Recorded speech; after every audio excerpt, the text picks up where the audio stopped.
اللہ تعالیٰ نے انسان کو اشرف المخلوقات بنایا ہی اس لیے ہے کہ اللہ تعالیٰ نے اسے ایک پاورفل آ رہی ہے تو سمجھ لیں کہ دس از دا فرسٹ سائن جب اللہ تعالیٰ آپ کو اپنی طرف بلانا چاہ رہا ہے۔ السلام علیکم ورحمۃ اللہ وبرکاتہ۔ اللہ تعالیٰ ہم سب کو اپنی حفظ و امان میں رکھے، شیطان اور انسانوں کی شر سے محفوظ رکھے، آمین۔ آج کا جو ٹاپک ہے یہ میرے دل کے بہت قریب ہے اینڈ ڈیفینیٹلی میں آپ لوگوں کے ساتھ شیئر کرنا چاہتی ہوں۔ ایک انسان اندھیروں میں ہوتا ہے اور کس طرح سے وہ اجالوں کی طرف چل پڑتا ہے، اور وہ جو سفر جو وہ طے کرتا ہے وہ سفر بہت ہی امپورٹنٹ ہوتا ہے، اس انسان کا ایک ٹرننگ پوائنٹ ہوتا ہے اور اس کے لیے بہت اسپیشل، بہت خاص ہوتا ہے۔ اللہ تعالیٰ نے انسان کو اشرف المخلوقات بنایا ہی اس لیے ہے کہ اللہ تعالیٰ نے اسے ایک پاورفل دماغ دیا ہے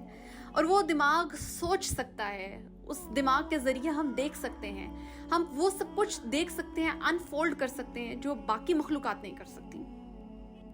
جو سوچنے کا ہنر، جو طریقہ اللہ تعالیٰ نے ہمیں سکھایا ہے، یہ جو دماغ اللہ تعالیٰ نے ہمیں دیا ہے، اگر ہم اس کا پراپر استعمال نہیں کرتے نا، اور اس سے ہم اللہ تعالیٰ کو نہیں پا لیتے، اللہ تعالیٰ کی نشانیاں نہیں ہم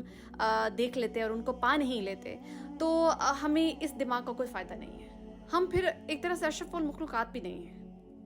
کیونکہ بیسیکلی اللہ تعالیٰ نے یہ دماغ تو ہمیں اس لیے دیا تھا کہ اس سے ہم سوچیں، سمجھیں، اللہ تعالیٰ کو پہچانیں، اللہ تعالیٰ کی نشانیاں دیکھیں اور اس کے صحیح راستے پر چلیں۔ اب میں اگر اپنی بات کروں کہ میں نے کس طرح سے اللہ تعالیٰ کی نشانیوں کو دیکھنا شروع کیا، اور میں نے اس چیز کے لیے باقاعدہ دعا کی کہ اللہ میرے علم کو وسیع کر، مجھے وہ نظر عطا کر جس سے میں تیری نشانیوں کو دیکھ سکوں۔ یاد رکھیے کہ ہدایت بھی اس انسان کو ملتی ہے جو انسان ہدایت پانا چاہتا ہے، جو اس کے لیے دعا کرتا ہے، جو اس کے لیے کوشش کرتا ہے۔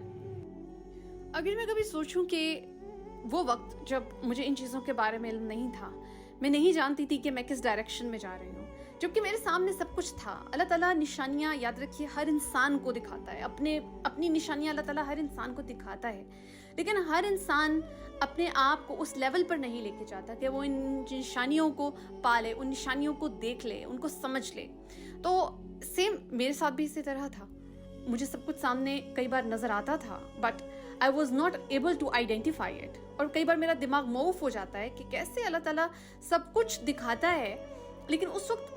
کیا پھر ایسی ریزن ہوتی ہے کہ ہم ان چیزوں پر عمل پیرا نہیں ہو رہے ہوتے، ہم ان چیزوں کو اڈاپٹ نہیں کر رہے ہوتے، ہمیں سمجھ نہیں آ رہی ہوتی کہ اللہ تعالیٰ دراصل ہمیں ان چیزوں کے ذریعے کیا دکھانا چاہ رہا ہے، کیا بتانا چاہ رہا ہے۔ وہ اپنا آپ ہمیں دکھا رہا ہے کہ میں موجود ہوں اور میری طرف لوٹ آؤ۔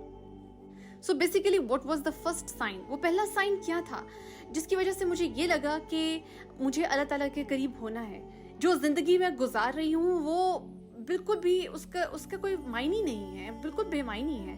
تو that was actually first sign, وہ وہیں سے چیز سٹارٹ ہوئی تھی جب مجھے یہ احساس ہوا کہ I really need to change myself. میرے پاس میرا کریٹر تو موجود ہے، لیکن میں اس کریٹر کو فالو نہیں کر رہی ہوں، میں اس کی بتائی ہوئی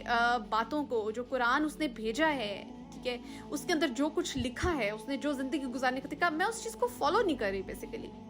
سو جب آپ کے دل میں سب سے پہلے یہ احساس آتا ہے نا، یہ سوچ اگر آپ کے ذہن میں آ رہی ہے، تو سمجھ لیں کہ دس از دا فرسٹ سائن جب اللہ تعالیٰ آپ کو اپنی طرف بلانا چاہ رہا ہے۔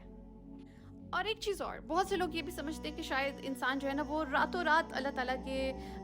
بتائے ہوئے راستے پر یا دین کے راستے پر چلنا شروع ہو جاتا ہے۔ ایسا نہیں ہے، یہ نہیں ہوتا کہ آپ فوری طور پر بہت بڑی بڑی عبادات کرنا شروع کر دیتے ہیں، آپ فوری طور پہ جو ہے وہ 5 وقت کے مکمل نمازی ہو جائیں گے، آپ روزے، زکوٰۃ، حج اور عمرہ اور بہت اچھی بڑی بڑی نیکیاں، حقوق العباد، حقوق اللہ، سب کچھ ایک دم سے آپ پورا کرنا شروع کر دیں گے۔ ایسا نہیں ہوتا، these are baby steps you follow basically. So basically جو سب سے پہلے آپ کے دل میں چیز آئے گی نا، that would be related to namaz. آپ کو اس بات کا احساس ہوگا کہ میں نے اپنا پورا دن تو گزار لیا، لیکن میں نے اس میں کچھ پروڈکٹیو نہیں کیا، ناٹ اباؤٹ میکنگ منی، کہ آپ نے پیسہ بنا لیا اس دن میں تو آپ کو لگے کہ اب میرا دن پروڈکٹیو تھا۔ پروڈکٹیو وہ دن ہوتا ہے جب آپ نے اللہ تعالیٰ کے ساتھ رجوع کیا ہوتا ہے، that is the productive time of that day. تو اگر آپ نے یہ کیا ہے، ٹھیک ہے، اب یہاں پر کچھ لوگوں کے لیے یہ مشکل ہوتی ہے کہ ہر انسان کے اندر ایک، آپ یہ بھی کہہ سکتے ہیں نا کہ آلسی بھی ہوتی ہے، بندے کے اندر ایک آلک ہوتا ہے اس چیز کا کہ پوری نماز نہیں میں پڑھ پا رہا، میں پوری فرض سنتے موقع سب کچھ نہیں پڑھ پا رہا، ٹھیک ہے۔ تو میں یہاں پر آپ کو یہ بتاؤں کہ آپ جسٹ فرض عبادت جو ہے نا، آپ کی فرض نماز ہے یا فرض عبادت ہے، آپ وہاں سے اسٹارٹ لیں